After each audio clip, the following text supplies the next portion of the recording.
Complètement dans le trou, il y a au moins 2 rouges et 1 mort. L'alerte a été donnée aux alentours de 10h15 ce jeudi. Un accident multivictime a eu lieu à la mer de Glace, faisant une quinzaine de victimes.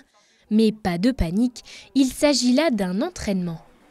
Organisé dans le cadre de la triangulaire du secours en montagne, les secouristes français, italiens et suisses se réunissent chaque année depuis 40 ans. Et cette fois-ci, c'est en Haute-Savoie que cet exercice d'ampleur est organisé. L'occasion pour eux de rencontrer leur homonyme étranger tout en confrontant les différentes techniques de sauvetage. On a tous des méthodologies qui sont vraiment propres à chaque pays, voire même à chaque compagnie de sauvetage. C'est pour nous très enrichissant de pouvoir se rencontrer, de pouvoir voir comment les uns et les autres font et aussi de se préparer en cas de gros accidents multivictimes si on est amené à travailler tous ensemble parce que ça peut vraiment arriver. Les Alpes, ce sont que des montagnes, les frontières, les accidents peuvent se passer vraiment à mi-chemin entre la France, l'Italie et la Suisse. Et pour nous, c'est très important. Cette année, la thématique tournait autour du changement climatique. Le scénario a donc été adapté afin d'aborder cette problématique. Un éboulement fictif a eu lieu en rive gauche de la mer de Glace, impactant 4 groupes d'alpinistes. Certains mannequins placés sous des gros blocs de pierre devaient être extraits par les secouristes. Ces techniques, on a à les mettre en œuvre et on aura à les mettre en œuvre.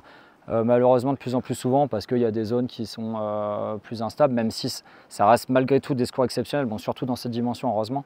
Mais on a plusieurs fois par an ce type de secours avec des gens qui sont, alors souvent c'est pas très grave, c'est juste un pied coincé, une main coincée, des blocs qui se sont un peu déstabilisés. Là on est allé beaucoup plus loin dans le scénario pour travailler ça. À l'écart de la zone accidentée, le nouveau commandant du peloton de gendarmerie de haute montagne, Étienne Roland, s'occupe avec le chef des secours valdôtain d'une partie moins visible mais tout autant essentielle. À savoir recouper les informations, à savoir réussir à faire les comptes rendus aux différentes autorités, stratégiquement organiser la suite, s'adapter également aux demandes du terrain. Voilà, il y a énormément en fait, de travail qui est fait en dehors du terrain.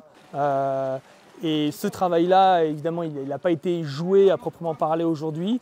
Et mon rôle en temps normal, en fait, c'est de prendre le commandement en fait, du global, on va dire. Alors moi, je ne serai pas sur le terrain, mais par contre, je serai sur la dimension un petit peu plus stratégique, etc. En appui, évidemment, du terrain. Les spécificités des accidents multivictimes ont également été abordées. Car une fois sur place, les secouristes ont rapidement dû faire le tri parmi la quinzaine de victimes.